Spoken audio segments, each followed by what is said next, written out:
Forget everything you thought you knew about cults. History is littered with figures who warped minds and twisted souls. But some go beyond mere manipulation.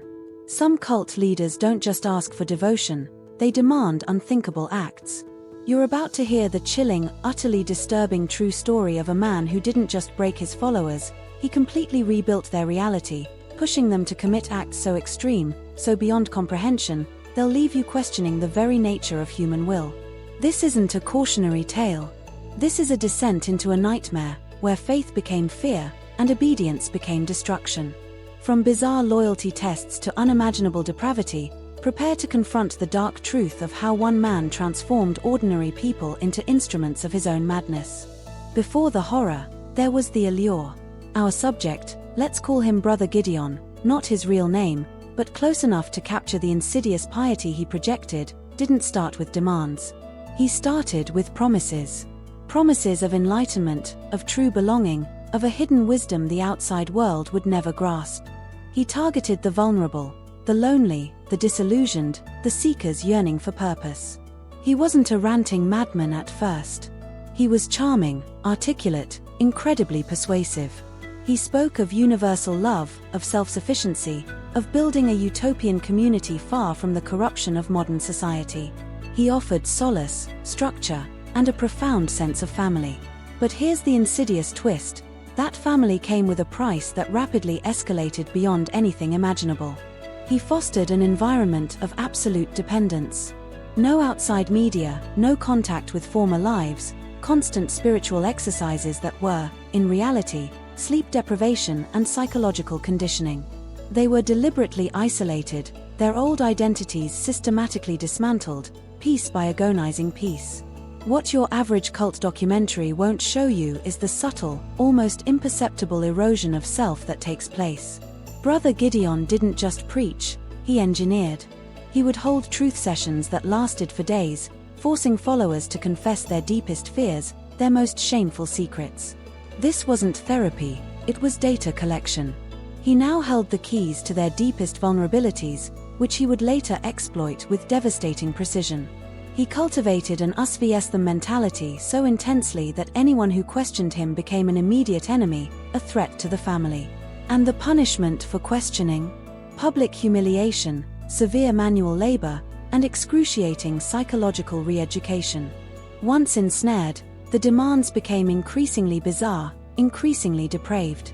Brother Gideon didn't just ask for their possessions, he demanded their very sense of self-preservation. He started with tests of faith, long periods of fasting, extreme physical endurance challenges, public shaming for minor infractions.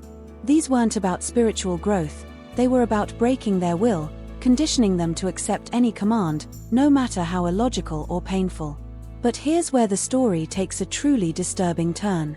He introduced loyalty rituals that were designed to sever every remaining tie to their former lives and morality. Followers were forced to denounce their own biological families as corrupting influences. They had to publicly confess fabricated sins, screaming them to the group until they collapsed from exhaustion and shame. What mainstream accounts can't fully convey is the calculated cruelty of his methods. He would pair up followers, forcing them to become accountability partners, effectively, turning them into spies on each other. Any deviation, any hint of independent thought, was immediately reported, leading to brutal repercussions. He cultivated an atmosphere of absolute fear, where the greatest terror wasn't the outside world, but Brother Gideon's disapproval. He even convinced his male followers to perform humiliating acts of submission in front of the entire community, stripping them of their dignity and further cementing his control. The goal? To shatter every last vestige of self-respect, making them utterly dependent on his validation. They had to prove their love for him was greater than their love for anything, or anyone or else. As his grip tightened, Brother Gideon's paranoia spiraled into outright delusion. He began preaching about an impending purification, a cataclysmic event that only his most loyal followers would survive. And to prove their loyalty, to ensure their salvation, he demanded the ultimate sacrifice. This is the part that shakes people to their core. Brother Gideon convinced his inner circle that certain impure members, those showing signs of doubt or disobedience, were a threat to the entire community's survival. He orchestrated a series of cleansings. What this meant was that long-standing followers, individuals who had dedicated years of their lives to him, were designated as unworthy. Under his direct command, and with the chilling justification of purification, he convinced his most devoted followers to participate in the brutal execution of their fellow members. Not strangers, not enemies, but people they had lived, eaten, and believed alongside for years. The methods were crude, horrifying, and carried out by hands that had once pledged brotherhood. What history struggles to reconcile is how ordinary people, once seeking peace, could be driven to such monstrous acts. But Brother Gideon had systematically stripped them of empathy, replaced their moral compass with his own twisted dogma, and instilled such a profound fear of eternal damnation, or worse, his wrath, that they saw no other option. They were told it was an act of love, an act of mercy, a necessary step for the greater good of the family and their collective salvation. The chilling truth. They were so utterly brainwashed, so psychologically broken, that they believed they were doing God's work. When authorities finally breached the compound, the scene was one of unimaginable horror. The full scope of Brother Gideon's depravity, and the grotesque acts his followers had committed, slowly came to light. The purification rituals had left a trail of bodies, buried crudely in the isolated landscape, a testament to the ultimate betrayal of human trust. Brother Gideon was eventually apprehended, but the damage was irreversible. The surviving followers, those who had committed or witnessed these atrocities, were left utterly shattered. They weren't just victims, they were perpetrators, coerced into acts that would haunt them for the rest of their lives. Many struggled to reintegrate into society, unable to shake the programming, the guilt, the unfathomable trauma.